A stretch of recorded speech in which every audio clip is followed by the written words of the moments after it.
ವೀಕ್ಷಕರೇ ನಮಸ್ಕಾರ.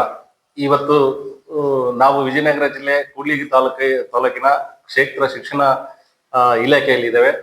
ಕಾರಣ ಏನಂತ ಹೇಳಿದ್ರೆ, ಇವತ್ತಿನ ದಿನಮಾನದಲ್ಲಿ ಈಗ ನಮ್ಗೆ ಗೊತ್ತಿರೋ ಹಾಗೆ SSLC ಮತ್ತು PUC ಪರೀಕ್ಷೆ ಬಂದಿರೋದ್ರಿಂದ, ಮಕ್ಕಳು ಪರೀಕ್ಷೆ ಬರೆಯುವುದರಿಂದ ಯಾವ ರೀತಿ ಮನೆಯಲ್ಲಿ ಪೋಷಕರು ಮತ್ತೆ ಮಕ್ಕಳು ಅಂತ ಹೇಳಿದ್ರೆ ಒತ್ತಡವನ್ನ ಏರುವಂಥದ್ದು, ಪೋಷಕರು ಮಕ್ಕಳ ಮೇಲೆ ಒತ್ತಡ ಏರುವಂಥದ್ದು, ಅಥವಾ ಮಕ್ಕಳು ಜಾಸ್ತಿ ಅದನ್ನ ಸ್ಟ್ರೆಸ್ ಆಗಿ ತಗೊಳ್ತಕ್ಕಂಥದ್ದು, ಅದನ್ನ ಯಾವ ರೀತಿ ನಾವು ಸ್ಟಡಿ ಮಾಡಿದ್ರೆ ಒಳಿತಾಗುತ್ತೆ ಅನ್ನೋ ಒಂದು ದೃಷ್ಟಿಯಿಂದ ಇವತ್ತು ನಮ್ಮ ಕೂಡ್ಲಿಗಿ ಕ್ಷೇತ್ರ ಶಿಕ್ಷಣ ಅಧಿಕಾರಿಗಳಾಗಿರ್ತಕ್ಕಂಥ ಮಲ್ಲೇಶ್ ಬೇವೂರ್ ಸರ್ ನಮ್ಮ ಜೊತೆಗಿದ್ದಾರೆ. ಅವರು ಮಕ್ಕಳಿಗೆ ಮತ್ತೆ ಪೋಷಕರಿಗೆ ಯಾವ ರೀತಿ ಸಲಹೆಗಳನ್ನ ಕೊಡ್ತಾರೆ ಅವ್ರನ್ನೇ ಮಾತಾಡ್ಸೋಣ.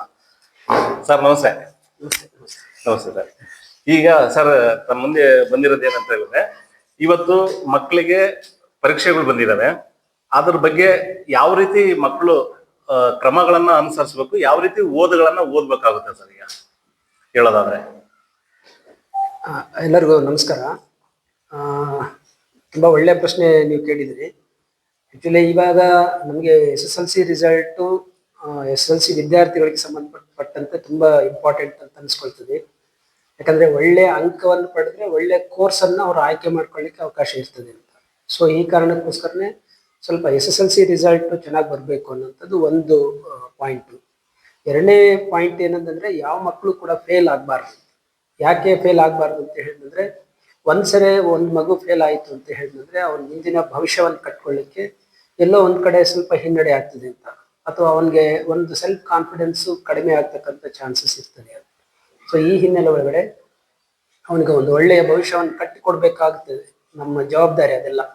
ಸೊ ಈ ನಿಟ್ಟಿನಲ್ಲಿ ನಾವು SSLC ರಿಸಲ್ಟ್ ಇಂಪ್ರೂವ್ಮೆಂಟ್ಗೆ ಸಂಬಂಧಪಟ್ಟಂತೆ ಪ್ರತಿಯೊಬ್ಬರೂ ಕೂಡ ಪಾಲಕ ಪೋಷಕರು, ಶಿಕ್ಷಕರು ಮತ್ತು ಇಲಾಖೆ ಎಲ್ಲರೂ ಕೂಡ ಜೊತೆಯಾಗಿ ಕೆಲಸ ಮಾಡಬೇಕಾಗ್ತದೆ ಅಂತ.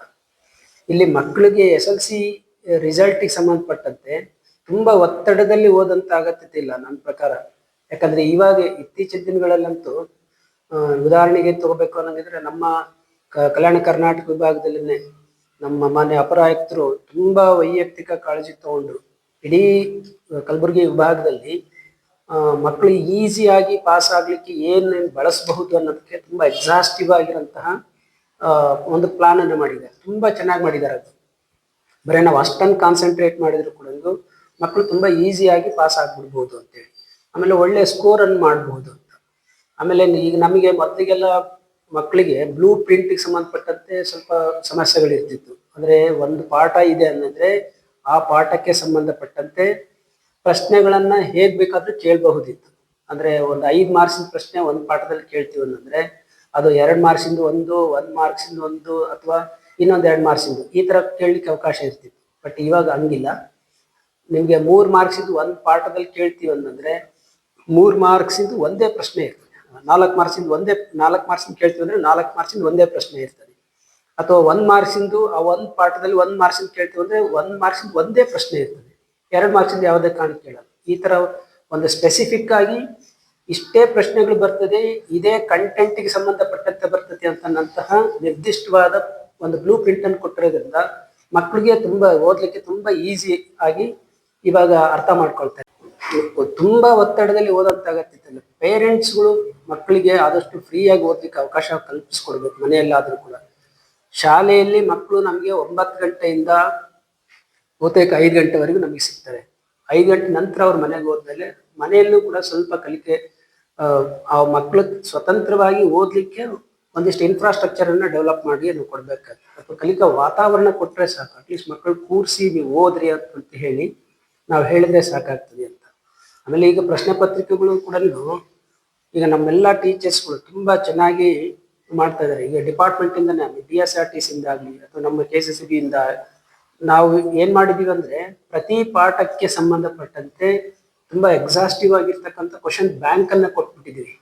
ಆ ಕ್ವಶನ್ ಬ್ಯಾಂಕ್ ಒಂದು ಪಾಠಕ್ಕೆ ಸಂಬಂಧಪಟ್ಟಂತೆ ಎಷ್ಟು ಪ್ರಶ್ನೆ ಪತ್ರಿಕೆ, ಅದಕ್ಕೆ ನಾವು LB ಅಂತ ಕರಿತೀವಿ, ಲೆಸನ್ ಬೇಸ್ಡ್ ಅಸೆಸ್ಮೆಂಟ್ ಅಂತ. ಅದರೊಳಗಡೆ ಏನು ಪಾಠಕ್ಕೆ ಸಂಬಂಧಪಟ್ಟಂತೆ ಕೊಟ್ಟಿದ್ದೀವಿ, ಆ ಪಾಠಕ್ಕೆ ಸಂಬಂಧಪಟ್ಟಂಥ ಪ್ರಶ್ನೆ ಲಕೋಟೆ ಏನಿರುತ್ತಲ್ಲ ಅದರಿಂದನೇ ಪ್ರಶ್ನೆಗಳನ್ನು ತೆಗೆದು ವಾರ್ಷಿಕ ಪರೀಕ್ಷಾ ಪತ್ರಿಕೆಯಲ್ಲಿ ಬರ್ತದೆ. ಈಗ ನಾವು ಮೊದಲೇ ಕಿರು ಪರೀಕ್ಷೆಯನ್ನು ಮಾಡಿದ್ದೀವಿ, ಸ್ಟೇಟ್ ಪ್ರಿಪರೇಟರಿ ಎಕ್ಸಾಮಿನೇಷನ್ಸ್ ಮಾಡಿದ್ವಿ.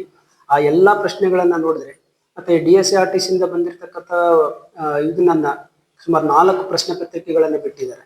ಬಹುತೇಕ ಆ ಪ್ರಶ್ನೆ ಪತ್ರಿಕೆಗಳನ್ನು ಮಕ್ಕಳು ನೋಡ್ಬಿಟ್ರೆ ಈ ಬಹುತೇಕ ಪ್ರಶ್ನೆಗಳು ನಾವು LB ಒಳಗಡೆ ಏನಿದಾವೆ ಅವೇ ಪ್ರಶ್ನೆಗಳನ್ನ ಕೊಟ್ಟಿದ್ದಾರೆ. ಮತ್ತೆ ಆನ್ಯುವಲ್ ಎಕ್ಸಾಮಿನೇಷನ್ ಕೂಡ ಅವೇ ಪ್ರಶ್ನೆಗಳು ಬರ್ತವೆ. ನಾವು LB ಒಳಗಡೆ ಏನು ಇದಾವೆ ಅವೇ ಪ್ರಶ್ನೆಗಳು ಬರ್ತವೆ. ಹಾಗಾಗಿ ಮಕ್ಕಳಿಗೆ ಈ ಬಾರಿ ಉತ್ತೀರ್ಣರಾಗ್ಲಿಕ್ಕೆ ಯಾವುದೇ ಸಮಸ್ಯೆಗಳಿರಲ್ಲ. ಹಾಗಾಗಿ ಮಕ್ಕಳಿಗೆ ತೀರಾ ಒತ್ತಡ ಹಾಕಂತ ಅಗತ್ಯತೆ ಇಲ್ಲ ಅಂತ ಅನ್ನೋದು ನನ್ನ ಅಭಿಪ್ರಾಯ. ಮಕ್ಕಳಿಗೆ ಒತ್ತಡ ಮತ್ತೆ ಯಾವ ರೀತಿ ಓದೋದು, ಯಾವ ರೀತಿ ಓದಿದ್ರೆ ಅವ್ರಿಗೆ ಅನುಕೂಲ ರೀತಿ ಆಗುತ್ತೆ, ಯಾವ ರೀತಿ ಓದಿದ್ರೆ ಅವ್ರಿಗೆ ರಿಸಲ್ಟ್ ಸಿಗುತ್ತೆ ಅನ್ನೋ ಮಾತನ್ನ ಹೇಳಿದ್ರಿ. ಈಗ ಹಳ್ಳಿಗಾಡು ಪ್ರದೇಶದಲ್ಲಿ ಇರ್ತಕ್ಕಂಥ ಪೇರೆಂಟ್ಸ್ಗೆ ಈ ಒಂದು ಮಾಹಿತಿ ಗೊತ್ತಿರಲ್ಲ ಸರ್. ಅವರು ಮಕ್ಕಳಲ್ಲಿ ಯಾವ ರೀತಿ ನಡ್ಕೋಬೇಕು, ಮಕ್ಕಳು ಯಾವ ರೀತಿ ಓದ್ಬೇಕು ಅನ್ನೋದನ್ನ ಹೇಳ್ತೀರಿ. ನಾನು ಹೇಳೋದು ಮಕ್ಕಳು ಸಫಿಶಿಯೆಂಟ್ ಆಗಿ ನಿದ್ದೆ ಮಾಡ್ಬೇಕು ಮೊದಲು. ಆಮೇಲೆ ಅವ್ರಿಗೆ ಲಭ್ಯ ಇರ್ತಕ್ಕಂತಹ ಸಮಯಾವಕಾಶ ಅಂದ್ರೆ ಶಾಲೆಯಿಂದ ಆದ್ಮೇಲೆ ನಾನು ಹೇಳ್ತೀನಿ, ನಿದ್ದೆಗೆಟ್ಟು ಓದಿಸ್ತಕ್ಕಂಥ ಪ್ರಮೇಯನ ಯಾವುದೇ ಕಾರಣಕ್ಕೂ ದಯವಿಟ್ಟು ಮಾಡಿಸ್ಬೇಡಿ. ಮಕ್ಕಳು ಸಫಿಶಿಯೆಂಟ್ ಆಗಿ ನೀರು ಕುಡಿಬೇಕು, ಚೆನ್ನಾಗಿ ಮಲಗಬೇಕು, ವಿಶ್ರಾಂತಿನೂ ಕೂಡ ಅಷ್ಟೇ ಇಂಪಾರ್ಟೆಂಟ್. ಆಮೇಲೆ ಒತ್ತಡ ರಹಿತವಾಗಿ ಮಕ್ಕಳು ಓದಬೇಕು. ಯಾವುದೇ ಕಾರಣಕ್ಕೂ ಒತ್ತಡಕ್ಕೊಳಗಾಗಿ ಓದ್ತಾ ಇದ್ರೆ ಅದು ನಿಜವಾಗ್ಲೂ ಯಾವುದೇ ಪ್ರಯೋಜನಕ್ಕೆ ಬರಲ್ಲ ಅಂತ. ಹಾಗಾಗಿ ಈಗ ಬಹಳಷ್ಟು ಮನೆಗಳಲ್ಲಿ ಪೇರೆಂಟ್ಸ್ಗಳು ಅನಕ್ಷರಸ್ಥರು ಕೂಡ ಇರ್ತಾರೆ. ಸೊ ಅಂತಹ ಸಂದರ್ಭದಲ್ಲಿ ಆ ಮಕ್ಕಳು ಏನು ಓದ್ತಾರೆ ಅಂತ ಗೊತ್ತಾಗಲ್ಲ. ಅಟ್ಲೀಸ್ಟ್ ಶಾಲೆಯಿಂದ ಬಂದಾದ್ಮೇಲೆ ಶಾಲೆಯಲ್ಲಿ ಏನು ವರ್ಕ್ ಕೊಟ್ಟಿದ್ದಾರೆ, ಏನು ಕೆಲಸ ಮಾಡಿಸಿದ್ದಾರೆ ಅವುಗಳನ್ನ ಒಂದ್ಸರಿ ಓದು ಅಂತನ್ನಂತ ನಿಟ್ಟಿನಲ್ಲಿ ಅವ್ರು ಹೇಳಿದ್ರೆ ಸಾಕಾಗ್ತದೆ ಅಷ್ಟೇ.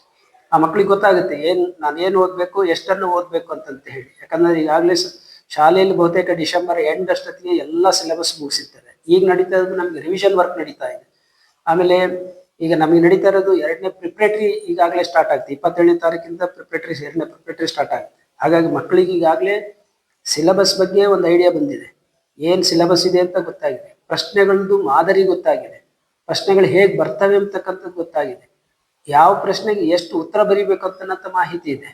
ಹೀಗಾಗಿ ಅವ್ರಿಗೆ ಒತ್ತಡ ಏರಿ ಬರೆಸಂತ ಅಗತ್ಯತೆ ಇಲ್ಲ ಅನ್ನೋದು ನನ್ನ ಅಭಿಪ್ರಾಯ. ಇಲ್ಲಿ ಆ ಮಕ್ಕಳು ಪರೀಕ್ಷೆ ಬರೆಯೋದ್ರಲ್ಲಿ ಪೋಷಕರ ಪಾತ್ರ ಎಷ್ಟು ಇರುತ್ತೆ? ಅದೇ ನಾನು ಹೇಳಿದ್ನಲ್ಲ, ಬಹಳಷ್ಟು ಪಾಲಕರು, ನನ್ನ ಅನುಭವದ ಪ್ರಕಾರ ಹೇಳೋದಂದ್ರೆ ಬಹಳಷ್ಟು ಪಾಲಕ ಪೋಷಕರು ತುಂಬಾ ಆತಂಕಕ್ಕೆ ಒಳಗಾಗ್ತಾರೆ. ನಾನು ನೋಡಿ SLC ಎಕ್ಸಾಮಿನೇಷನ್ ಮಕ್ಕಳು ಬರೆಯೋದಕ್ಕಿಂತ ಇವರೇ ಎಕ್ಸಾಮ್ ಬರೀತೀವಿ ಅನ್ನೋ ಮಟ್ಟಕ್ಕೆ ಒತ್ತಡಕ್ಕೆ ಸಿಲುಕ್ಬಿಟ್ಟಿರ್ತಾರೆ. ಖಂಡಿತವಾಗ್ಲೂ ಆ ಮಕ್ಕಳನ್ನ ಎಷ್ಟು ಫ್ರೀಯಾಗಿ ನೀವು ಬಿಡ್ತೀರೋ ಅಷ್ಟು ಚೆನ್ನಾಗಿ ಆ ಮಕ್ಕಳು ಎಕ್ಸಾಮ್ ಬರೀತಾರೆ. ಯಾಕಂದ್ರೆ ವರ್ಷ ಪೂರ್ತಿ ಓದಿರ್ತಾರೆ. 100% ನನ್ನ ಪ್ರಕಾರ ಈಸಿಯಾಗಿ ಓದ್ತಾರೆ ಅಂತ. ಅದರಲ್ಲೂ ನಾನು ಹೇಳಿದ ಪ್ರಕಾರ ಈ ಇಲಾಖೆ ಸಾಕಷ್ಟು ಕ್ರಮ, ಅದರಲ್ಲೂ ನಮ್ಮ ಕಲ್ಯಾಣ ಕರ್ನಾಟಕ ಇದ್ರೊಳಗಡೆ ನಮ್ಮ ಕಮಿಷನರ್ ಸಾಹೇಬರು ಸಿಕ್ಕಾಬಟ್ಟೆ ವರ್ಕ್ ಮಾಡಿಸಿದ್ದಾರೆ ಈ ಸರಿ ಮಾತ್ರ. ಹಾಗಾಗಿ ಅವ್ರಿಗೆ ಪಾಸ್ ಆಗ್ಲಿಕ್ಕೆ ಬಹಳಷ್ಟು ಅವಕಾಶಗಳಿದೆ. ಸೊ ಈ ನಿಟ್ಟಿನಲ್ಲಿ ನಾನು ಹೇಳೋದಾದ್ರೆ ಒತ್ತಡದಲ್ಲಿ ಮಾಡೋಂಥ ಅಗತ್ಯತೆ ಇಲ್ಲ.